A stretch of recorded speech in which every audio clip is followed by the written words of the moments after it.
Welcome to ಉತ್ತರ Karnataka series day 15. ನಾನ್ ನಿಮಗೆ ಇವತ್ತು ಸಜ್ಜಿ ರೊಟ್ಟಿ ಹೆಂಗ್ ಮಾಡ್ಬೇಕಂತ ಹೇಳ್ತೀನಿ ನೋಡ್ರಿ. ಸಜ್ಜಿದ್ ಹಿಟ್ ಬೇಕಾಗ್ತದೆ, ಎಳ್ ಬೇಕಾಗ್ತದೆ, ಅರಿಶಿಣ ತಗೊಂಡಿನಿ, ಥೋಡೆ ಉಪ್ಪು, ಇವ್ 4 ಇಂಗ್ರೀಡಿಯೆಂಟ್ ಬೇಕಾಗ್ತದೆ. ಹಿಟ್ ಕಲ್ಸ್ಕೊಂಬಾರ ನೋಡ್ರಿ, ಎಷ್ಟು ಬೇಕು ನೀವು ಅಷ್ಟು ಹಿಟ್ ಹಾಕೋರಿ ಇದ್ರಾಗ. ನಾನ್ ಮಾಡ್ತೀನಿ ಥೋಡೆ ಎಕ್ಸ್ಟ್ರಾ ಇಟ್ಕೊತೀನಿ, ಲಾಸ್ಟಿಗೆ ನಮಗ ಬಡಿಲಕ್ ಥೋಡೆ ಬೇಕಾಗ್ತದ, ಥೋಡೆ ಹಂಗೆ ಬಿಡ್ಲತ್ತೀನಿ. ಥೋಡೆ ಉಪ್ಪು ಹಾಕೋಬೇಕು. ಒಳದ್ ರೊಟ್ಟಿ ಮಾಡ್ಲತ್ತೀನಿ ಉಪ್ಪು ಹಾಕಲ್ಲೇವಲ್ಲ, ಸಜ್ಜಿದ್ ರೊಟ್ಟಿ ಮಾಡ್ಲತ್ತಿನಾಗ ನಮಗ್ ಉಪ್ಪು ಬೇಕಾಗ್ತದ, ಥೋಡೆ ಅರಿಶಿಣ ಬಿ ಬೇಕಾಗ್ತದ ನೋಡ್ರಿ. ಇದು ಅರಿಶಿಣ ಹಾಕಿದ್ರೆ ಏನಾಗ್ತದ, ಕಲರ್ ಅದ್ರ ಥೋಡೆ ಗ್ರೀನ್ ಟೈಪ್ ಆಗ್ತಾವ. ಅದು ಕಡಿ ಥೋಡೆ ನೀರ್ ಗರಂ ಮಾಡ್ಕೊಳಕ್ ಇಟ್ಕೊಳತೀನಿ. ಈಗ ಇದ್ರಾಗ ನೀರ್ ಹಾಕೋತಾ ಕಲ್ಸ್ಕೊತೇನೆ ನೋಡ್ರಿ. ಥೋಡೆ ನೀರ್ ಹಾಕೊಂಡು ಕಲ್ಸ್ಕೋಬೇಕು. ಸಜ್ಜಿ ರೊಟ್ಟಿ ಮಾಡೋ ಸಲಕ್ಕೆ 2 ಜನ ಕಮೆಂಟ್ ಮಾಡಿದ್ರು.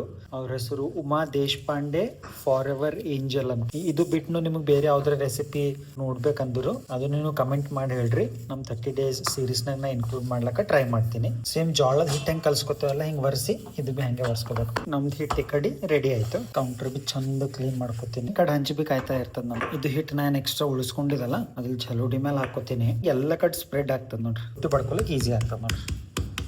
ಥೋಡೆ ಬಡ್ಕೊಂಡಿನ ಬಾದ್ ಏನ್ ಮಾಡ್ಕೋಬೇಕು, ಇದ್ರ ಮೇಲೆ ಎಳ್ಳು ಹಚ್ಕೊಂಡು ಹಿಂಗ ಪ್ರೆಸ್ ಮಾಡ್ಕೋಬೇಕು. ಥೋಡೆ ಜನ ಬ್ಲ್ಯಾಕ್ ಎಳ್ಳು ಯೂಸ್ ಮಾಡ್ತಾರ, ಅದನ್ನು ಯೂಸ್ ಮಾಡ್ಬೋದು, ನೀವು ಇದನ್ನು ಯೂಸ್ ಮಾಡ್ಬೋದು. ಈ ಸಜ್ಜಿ ರೊಟ್ಟಿ ನೋಡ್ರಿ ಯೂಶಲಿ ಡಯಾಬಿಟಿಕ್ ಪೇಷಂಟ್ಗಳ ಸಲಕ್ ಭಾಳ ಚಂದ.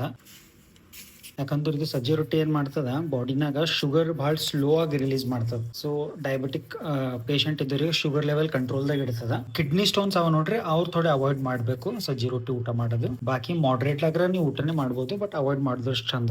ಸೇಮ್ ನೀವು ರೊಟ್ಟಿ ಹೆಂಗ್ ಮಾಡ್ಕೋತಾರಲ್ಲ ಸೇಮ್ ಹಂಗೆ ಮಾಡ್ಕೋಬೇಕು.